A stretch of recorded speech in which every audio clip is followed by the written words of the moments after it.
সেরকম ভাই অস্থির পুরো। ও জিল্লু মাল দে, এই জিল্লু মাল দে। অনেক সুন্দর। সাকিব খানের সবচেয়ে ভালো অভিনয় এই মুভিতে। তাণ্ডবের স্ক্রিপ্ট চেঞ্জ করতে হবে, তাণ্ডবের স্ক্রিপ্ট পুরোপুরি চেঞ্জ করতে হবে। বাংলাদেশের ইতিহাসে শ্রেষ্ঠ মুভি, এরকম মুভি আগে তুফানের থেকেও বেস্ট, তুফানের থেকেও বেস্ট। খুবই ভালো, এক্সেলেন্ট। অল ফ্যামিলি নিয়ে আসছে। এর মধ্যে আমরা তামিল মুভির সাথে টেক্কা দেব যদি শাকিব খান বেঁচে থাকে। আর আমাদের যে অ্যাডভান্সমেন্ট সেটা মানে অনন্য।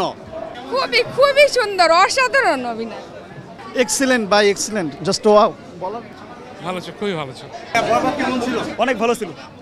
আমি আসলে সাকিব খানের ফ্যান না, কিন্তু এই মুভি দেখার পর সাকিব খানের ফ্যান হইতে বাধ্য হয়েছি আমি। খুবই ভালো ছিল মুভি, খুবই ভালো ছিল। সেই ভালো হয়েছে ছবি। একজন মাল দে, ভালো ভালো চমৎকার সুন্দর। ভালো ছিল ভাই, এক্সেলেন্ট।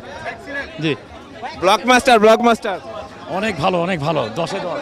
বরবাদ হচ্ছে one of the finest movie of Bangladesh আমার কাছে লেগেছে এটা, বিকজ হচ্ছে যে মানে বাংলাদেশে এই টাইপের মুভি প্রোডাকশন বা এডিটিং আমি কোনো মুভিতে দেখি নাই। এই ঈদে one of the best gift আমাদের জন্য। আমি সবাইকে বলবো বরবাদ দেখতে আসেন, you will get the flavour of movie Borbaad দেখলে, সিরিয়াসলি।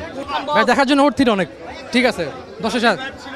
না না না, হ্যাঁ সাকিব খান পুরাই বস, বরবাদ। না জিল্লু মাল দেবে।